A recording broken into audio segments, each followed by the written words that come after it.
Scroll back through the internet archives, past the studio photo shoots and red carpet perfection, and you'll find them the clean-shaven faces that nobody remembers.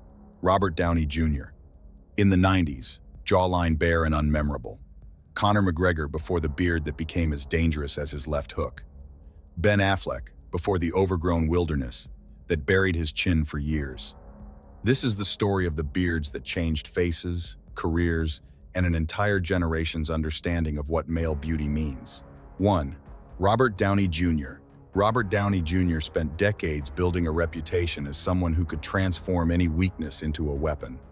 When he appeared on a mid-2000s film set wearing a precisely sculpted goatee, temples shaved, soul patch immaculate, every line geometrically perfect, nobody understood they were witnessing a turning point in Hollywood masculine aesthetics.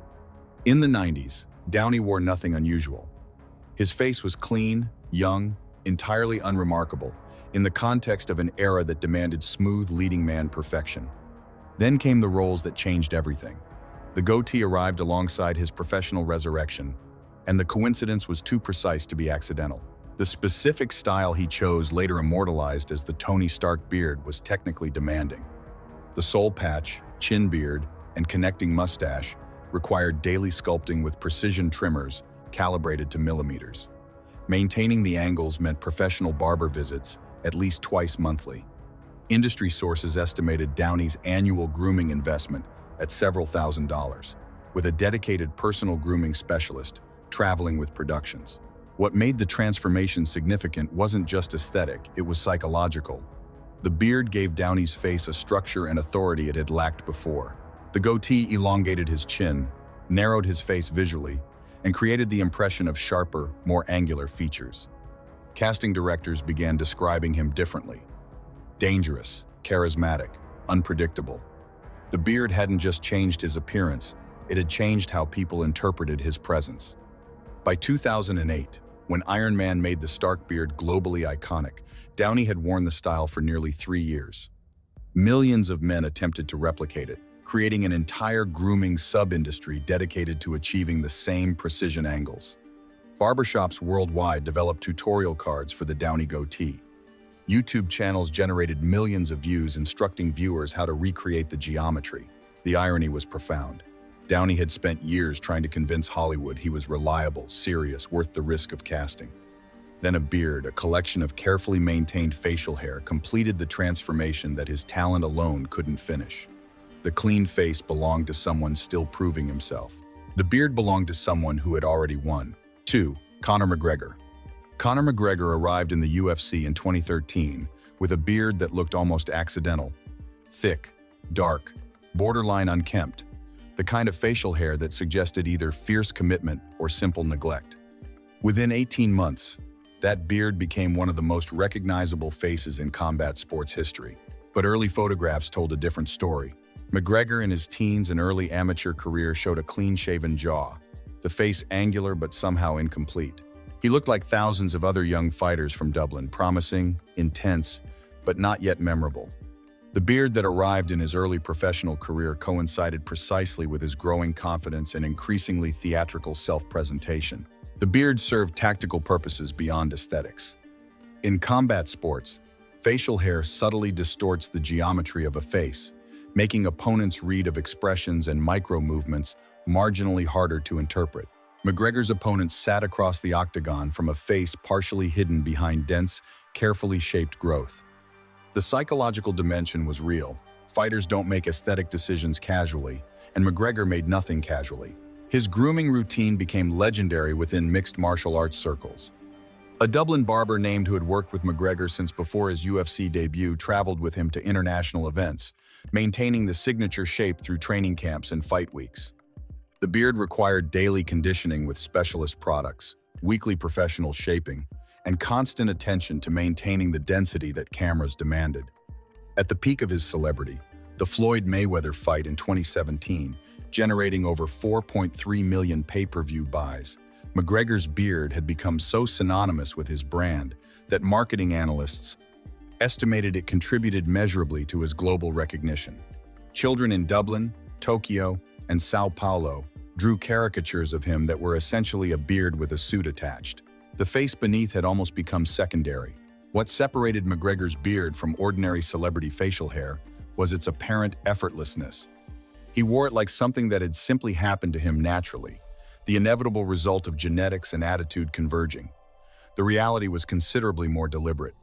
The density, the precise fade at the cheeks, the maintained length that never grew beyond a certain point, these required constant professional intervention. When McGregor occasionally appeared clean-shaven for filming or promotional content, the reaction was almost universal discomfort. Audiences found him harder to read, less compelling, somehow diminished without the facial architecture they'd associated with his personality. The beard had become his face. Without it, he was recognizable but somehow unreal, like a building that still stood but had lost something structural. 3. Ben Affleck. Ben Affleck's relationship with facial hair reads like a psychological biography. Every major period of his adult life correlates to a specific beard phase, and anyone paying attention could track his inner state simply by examining his chin. In the late 90s and early 2000s, Affleck was clean-shaven, polished, the golden boy that Hollywood had anointed. He wore suits well and smiled on cue. Then came the career slump, the tabloid years, the public humiliations documented in paparazzi photographs, and the beard arrived not carefully maintained, but deliberately wild. Untrimmed, growing past conventional aesthetics into something that looked less like a grooming choice and more like a barricade. The most discussed iteration came during his 2016 Batman press tour. The beard by then was architectural, thick, dense, grown beyond anything the character required, shaped but not constrained.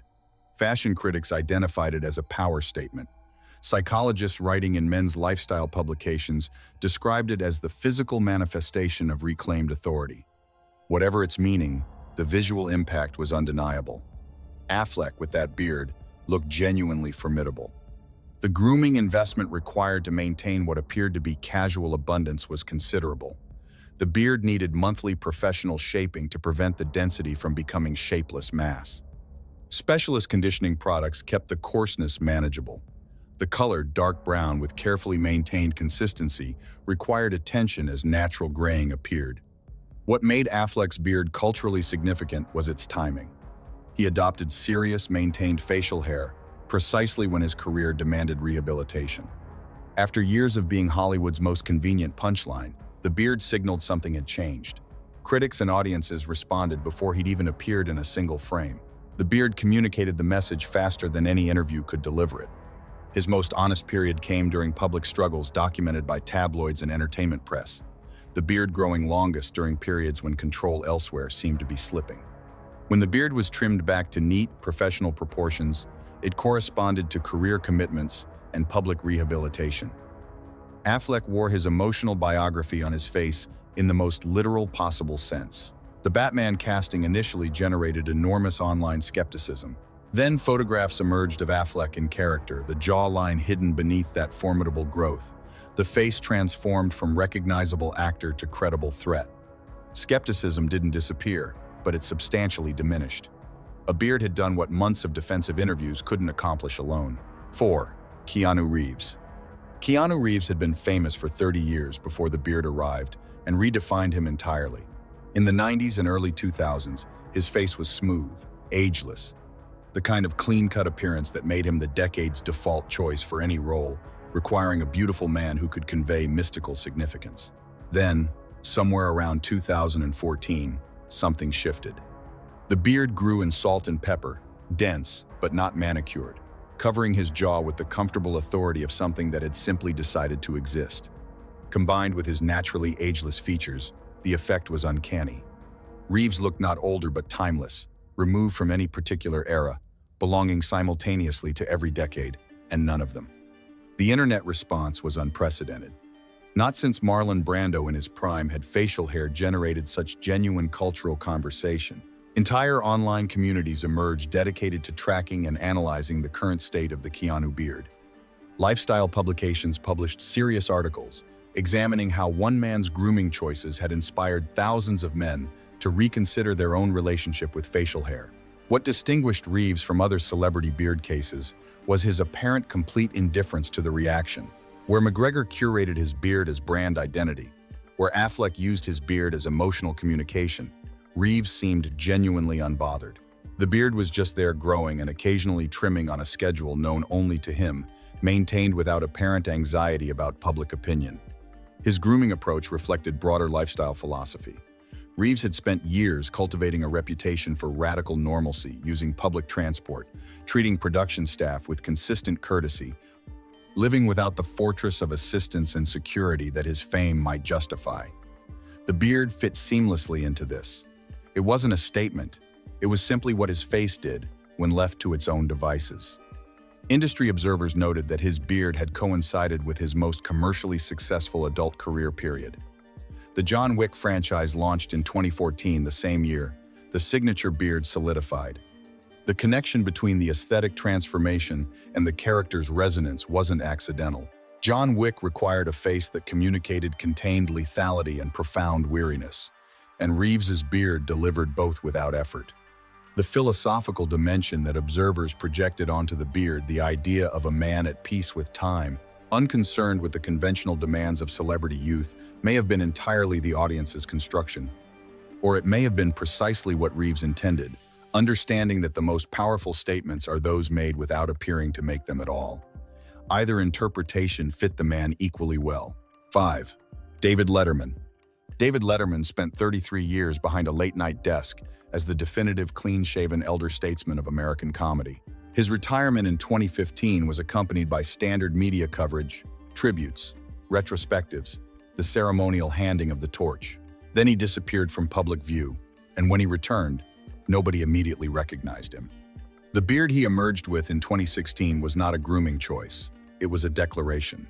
Long, white, almost biblical in its proportions, it transformed a face that had been one of American television's most familiar into something from a different century. Letterman looked like what America's most famous late-night host might look like if you removed every commercial obligation from his life simultaneously. He wore it with the comfort of someone who had been waiting years for precisely this permission. In interviews conducted after his retirement, he described the beard as the physical symbol of liberation. The first thing he did when he no longer needed to appear presentable on a specific schedule for a specific demographic. It was the beard of a man who had earned the right to stop caring what anyone thought, grown to a length that communicated freedom more clearly than any speech. The cultural impact was considerable, precisely because of who Letterman had been for 3 decades. His clean-shaven consistency had been a form of professional uniform, the visual commitment to the nightly obligation. The beard's arrival announced not just retirement but complete psychological departure from the role. He wasn't between projects. He wasn't resting. He was genuinely, philosophically done. When Netflix eventually lured him back for a documentary interview series, the beard came with him slightly more maintained than the wilderness of his early retirement years, but unmistakably present, and unmistakably the same statement. Letterman had negotiated his return on his own terms, and the beard was the most visible term in the contract. He would come back, but he would come back as himself, not as the version of himself that television had required. 6. ZZ Top's Billy Gibbons and Dusty Hill. No examination of famous male beards can ignore the most extreme documented case in entertainment history. The dual mythology of ZZ Top's Billy Gibbons and Dusty Hill, whose beards grew for over 4 decades into something that transcended personal grooming and became geological formation. The beards began growing in earnest around 1979, when the Texas blues rock trio was between their commercial breakthrough and their massive 1980s MTV dominance. Photographs from the late 70s show Gibbons and Hill with significant but conventionally proportioned beards, impressive for the era, unremarkable by the standards of what would follow. By 1983, when ZZ Top's Eliminator album made them global superstars, the beards had reached a length that required active management, conditioning, oiling, combing, and protecting during performances under stage lighting that generated intense heat. All of these became regular practice. The two men had effectively committed to a grooming regimen as demanding as any professional athlete's training schedule. The irony that defined ZZ Top's public image for decades was the paradox of their drummer. Frank Beard, the only member with a surname suggesting facial hair, was the only one who didn't grow one. This joke, which the band acknowledged and milked throughout their career, became one of rock music's most perfect absurdist details. The men named Gibbons and Hill grew the beards. The man named Beard did not. At their peak length, documented in mid-1980s, photographs and preserved in the Rock and Roll Hall of Fame archives, Gibbons and Hill's beards measured approximately 18 inches. The maintenance involves specialist products, professional care during tour schedules, and precise trimming to maintain shape without reducing length. Estimates of their annual grooming investment, accounting for specialist travel and products, reached figures comparable to mid-level professional salaries. The beards became so associated with ZZ Top's brand identity that any deviation was treated as seismic news. When Gibbons occasionally appeared with a trimmed beard, music publications covered it as breaking news. The beards had transcended the men wearing them. They existed as cultural artifacts, as much a part of rock mythology as any guitar riff or album cover. Dusty Hill's death in 2021 brought a wave of tributes that has often mentioned his beard as his base, playing not as disrespect, but as acknowledgement that the two had become inseparable. He had grown his beard for over 40 years, maintaining it through health challenges, touring schedules, and every decade's shifting aesthetic fashions. The beard outlasted trends, outlasted critics, outlasted the era that had produced it. Some things earn permanence simply by refusing to stop. 7. Rick Rubin. Rick Rubin did not cultivate a beard as a fashion statement or a brand decision.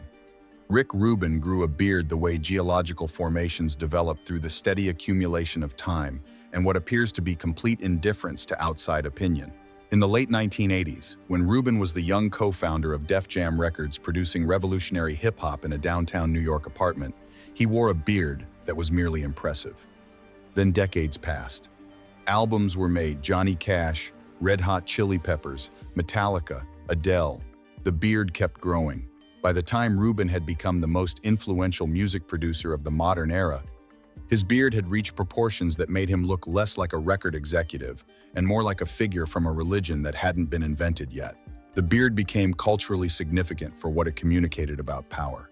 In an industry where appearance and trend sensitivity define careers, Rubin had grown a beard that deliberately rejected every contemporary aesthetic. It said, "I am so powerful that fashion cannot reach me. My track record is sufficient. My credentials speak at a volume that makes my appearance irrelevant." Artists who worked with Rubin described the beard as part of the studio, experience and environmental feature as consistent as the recording equipment. In the meditative spirituality-influenced recording sessions at his Shangri-La studio in Malibu, the beard seemed less like personal grooming and more like architectural detail. It belonged to the space the way certain pieces of furniture belong, present so consistently that removal would constitute renovation. His eventual role as co-head of Columbia Records brought the beard into corporate spaces that had never been designed to accommodate it.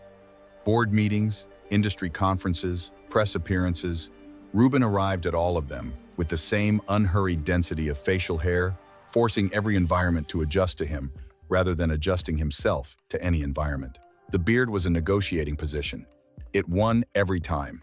When Apple's music streaming services featured documentary content about Rubin's production philosophy, the beard received its own ambient camera time, lingering close-ups that treated it with the reverence normally reserved for rare instruments or vintage recording equipment.